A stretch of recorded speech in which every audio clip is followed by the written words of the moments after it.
আসসালামু আলাইকুম ভিউয়ার্স, বরাবরের মতোই আমরা নতুন একটি ভিডিও নিয়ে আপনাদের মাঝে আজকে হাজির হয়েছি। আজকে আমরা যে মেশিনটি নিয়ে আলোচনা করব, মেশিনটি হচ্ছে ক্রিম সেপারেটর মেশিন। এই মেশিনটিকে অনেকে মিল্ক সেপারেটর মেশিন নামেও চিনে থাকেন। এই মেশিনটির মূলত এক একটা মেশিন এক একটা ক্যাপাসিটির হয়ে থাকে, যেমন মিল্ক সেপারেটর ধারণ ক্ষমতা অনুযায়ী। আজকে আমি যে মেশিনটি নিয়ে আপনাদের মধ্যে হাজির হয়েছি এটা হচ্ছে 325 litre capacity per hour. So এই মেশিনটি ইন্ডিয়ান একটি মেশিন, ইন্ডিয়ান পারাস কোম্পানির একটি মেশিন। এই যে দেখুন, লোগো সহ একদম লেখা আছে মেড ইন ইন্ডিয়া। সো এই মেশিনটির টোটাল সেট আপ আজকে আপনাদের দেখাবো, কীভাবে মেশিনটি সেট আপ করতে হয় এবং মেশিনটির পুরো ডিটেলস সম্পর্কে আপনাদের সাথে আলোচনা করা হবে। সো আপনারা ভিডিওটির সাথেই থাকুন, কীভাবে মেশিনটি সেট আপ করতে হয় সেটা আমি আপনাদের দেখাচ্ছি।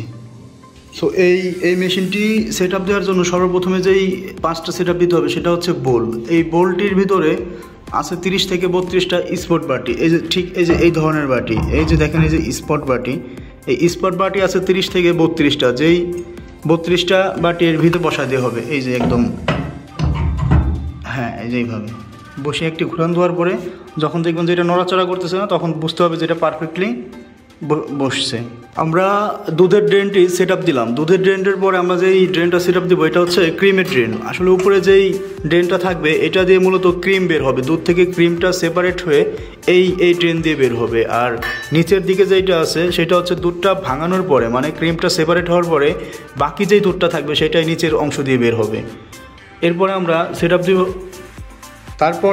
তারপরে এই ধরনের একটা ঢাকনা থাকবে, এই ঢাকনাটি সুন্দর করে এর উপরে বসাই দিতে হবে। এই যে এই দুইটার পয়েন্ট মিলাইয়া বসাই দিতে হবে। হ্যাঁ, খুব সুন্দরভাবে ঢাকনাটি পয়েন্ট মিলিয়ে বসাই দিতে হবে। অ্যান্ড সর্বশেষ যে ইয়াটা বসাইতে হবে সেটা হচ্ছে এই বাটিটা। এই বাটিটা মূলত ইউজ করা হয় এই মিল্কটা যখন ড্রেন দিয়ে মানে আসবে, বোল থেকে আসবে। এই যে দেখুন, এই যে বোলটা, এই যে, হ্যাঁ, এই বোলটা থেকে যখন এই দুধটা এই চেম্বার দিয়ে বের হয়ে যাতে দুধটা ছড়িয়ে বাইরে না পড়ে, সেই কারণে এই গোল এই বোলটা দেওয়া হয়েছে, যাতে দুধটা চারিদিকে সুন্দরভাবে ছড়িয়ে পড়তে পারে এবং দুধটা বাইরে ছিটে না যায়।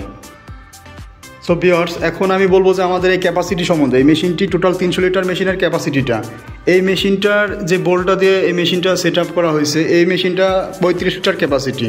একসঙ্গে 35 লিটার দুধ এই মেশিন ধারণ করতে পারবে এই বোল দিয়ে। টোটালি এই মেশিনটি পার আওয়ার 300 লিটার দুধ থেকে ক্রিম সেপারেট করে দিবে।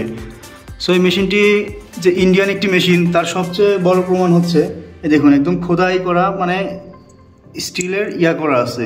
অ্যান্ড এখানে খুব সুন্দর করে লেখা made in India, Indian Paras ব্র্যান্ডের মেশিনটি।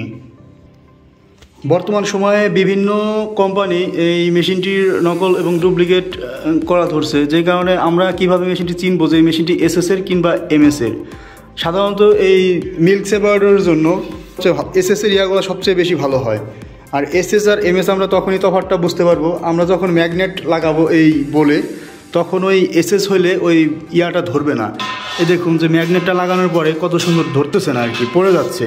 কিন্তু এটা যখন এমএসের হবে তখন এটা এই ম্যাগনেটটা লেগে থাকবে, এভাবে লেগে থাকবে।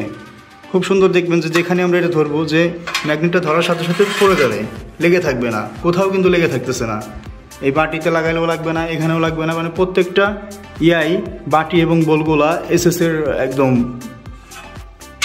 এই মেশিনটি যদি আপনারা অর্ডার করতে চান তাহলে আমাদের স্ক্রিনে দেওয়া নাম্বারটিতে কল করে অর্ডার কনফার্ম করবেন এবং আমাদের পরবর্তী ভিডিও পেতে আমাদের চ্যানেলটি সাবস্ক্রাইব করে বেল অপশনটি চালু করে রাখবেন, অন করে রাখবেন। তাহলে আমাদের প্রতিনিয়ত যে ভিডিওগুলো আসবে সঙ্গে সঙ্গে আপনারা পেয়ে যাবেন। সো আজ আর নয়, আসসালামু আলাইকুম দর্শক, ভালো থাকবেন, সুস্থ থাকবেন এবং আমাদের পরবর্তী আপডেটস পেতে সহায়তা করবেন।